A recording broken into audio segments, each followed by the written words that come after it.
సైంటిఫిక్గా దాన్ని స్టడీ చేసి నిర్మాణాత్మకమైనటువంటి ఒక విధానాన్ని రూపొందించి దాన్ని అమలు చేస్తే తప్పకుండా మేము స్వాగతిస్తాం. అక్రమ నిర్మాణాలు కూల్చాల్సిందే, మేమే చెప్తాను. 100% కబ్జా కోర్ల నుండి తప్పకుండా భూములను రక్షించాల్సిందే, దీన్ని మేము చెప్తున్నాం. కానీ మీకు ఏం తెలుసు అసలు? చాలామంది ఇప్పుడు హైదరాబాద్లో ఈరోజు జరుగుతున్నటువంటి చర్చ, తెలంగాణ వ్యాప్తంగా జరుగుతున్నటువంటి చర్చ ఏంటంటే ఈ FTL భూములని ప్రభుత్వ భూములు అనుకుంటాను వాళ్ళు. ప్రభుత్వ భూములు ఉండవు అందులో, ప్రభుత్వ భూములు ఉండవు, ఉన్నా కానీ ప్రైవేట్ భూములు కూడా ఉంటాయి అందులో. ఎగ్జాక్ట్లీ. ఒకప్పుడు చెరువులు ఎందుకు తవ్వించిందండి? కాకతీయులు కానీ నిజాములు కానీ చెరువులు ఎందుకు తవ్వించిండ్రు? వ్యవసాయం కోసం తవ్వించిండ్రు. ఆ చెరువుల చుట్టూ భూములు ఉండేటి, ఆ భూములన్నీ వ్యవసాయదారుల భూములు, వాటికి పట్టాలు ఉన్నాయి, పక్కా పట్టాలు ఉన్నటువంటి భూములు ఉంటాయి చెరువుల చుట్టూ. 2 రకాల పట్టాలు ఉంటాయండి. ఒకటేమో ఏకసాల్ పట్టా ఉంటుంది.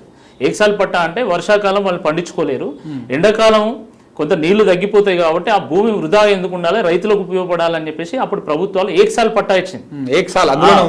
ఒక పంట మాత్రమే వీళ్ళు పండించుకోవచ్చు.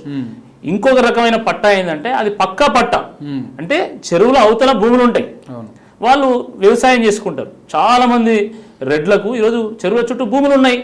ఇది వాస్తవం. రంగారెడ్డి, హైదరాబాద్లో ఉన్నటువంటి భూముల చుట్టూ యాదవులకు కానీ లేకపోతే అప్పుడు వ్యవసాయం చేసుకుంటున్నటువంటి రెడ్లకు కానీ పట్టాలు ఉన్నాయి.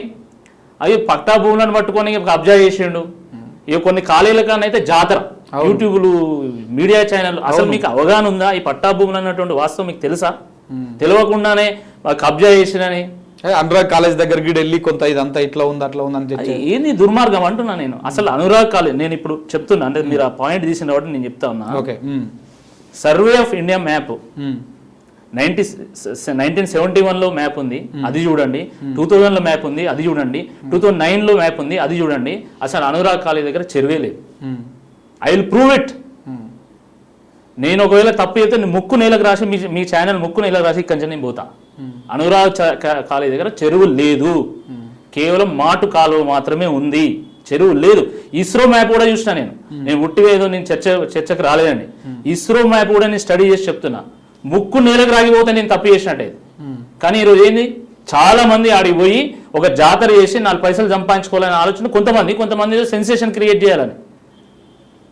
సరే ఛానల్ వాళ్ళు వాళ్ళ రేటింగ్ల కోసం ఇవో చేస్తారు, నేను వాళ్ళని తప్పు పడతలేను. ప్రభుత్వము సెన్సేషన్ కోసం పనిచేస్తుందా, సెన్స్ కోసం పనిచేస్తుందా? ఒక ముఖ్యమంత్రి సెన్సేషన్ క్రియేట్ చేయడానికి పనిచేస్తాడా, లేకపోతే సెన్సిబుల్గా పనిచేస్తాడా?